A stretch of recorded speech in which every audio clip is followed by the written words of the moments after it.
السلام علیکم guys, drama serial دو کنارے کے آنے والے ایپیسوڈ میں دریشور کی امی بہت ہی زیادہ پریشان ہوگی۔ وہ بہت ہی زیادہ دعا کے لیے روئے گی، تیمور کو کہے گی کہ یہ کیسی ماں ہے اپنے بیٹی کے لیے، اس کو تو کچھ بھی احساس نہیں ہوا، نہ ہی اس بیٹی کو اس ماں کی ممتا مل سکا، اور اس بیٹی کو مرتے دم اس ماں کی اس باپ کا لفظ محسوس ہوا۔ یہ کیسا ماں ہے؟ دریشور کی وجہ سے تو دعا چلی گئی ہے۔ اب آپ کو کچھ سمجھ میں آیا ہے؟ میں تو بہت ہی آپ کو کہہ رہا تھا لیکن آپ دریشور کا بات مان رہے تھے۔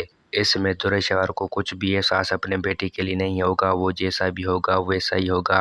پھر بھی وہ اپنے ماں کو کہے گا کہ میں کیا کروں، اس کا بیماری ایسے تھا، اس کو تو اللہ نے اس کو موت دیا ہے، میں کیا کروں۔ وہ ایک بھی بات امی کی نہیں مانے گی، اور دوسری طرف ولید بہت ہی زیادہ روئے گا، بہت ہی زیادہ پچھتائے گا، کہے گا کہ میں اب کیا کروں، میں تو برباد ہو گیا ہوں۔ تو ماورا کہے گا کہ اب حوصلہ افزائی رکھو، اب کیا کریں، وہ تو چلی گئی ہیں، اب ہمت کرو، ایسا اب کیسے خود کو سنبھال سکو گے۔ تو ولید کہے گا کہ میں اب کیا خود کو سنبھال سکوں، میں یہی چاہتا تھا کہ میں اپنے بیٹی کو گلے لگاؤں، لیکن میرا ایک بھی خواہش پورا نہیں ہوا، میرے بیٹی تو اب اس دنیا سے چلی گئی ہے دریشور کی وجہ سے۔ لیکن دریشور کو تو اب کچھ بھی احساس نہیں ہے اپنے بیٹے کے لیے۔ جب شیر اس کو طلاق دے دے گا تو وہ بہت ہی زیادہ پچھتائے گی، پھر دریشور برباد ہو جائے گی، پھر دریشور کو سمجھ میں آ جائے گا، اور آنے والے ایپیسوڈ میں ولید کا بہت ہی زیادہ طبیعت خراب ہو جائے گا دعا کی وجہ سے۔ اب بچنا بہت ہی زیادہ مشکل ہے ولید کا، ہو سکتا ہے ولید کی آنے والے ایپیسوڈ میں ڈیتھ ہو جائے گا۔ اور دوسری طرف اب شہیر کی ماں کو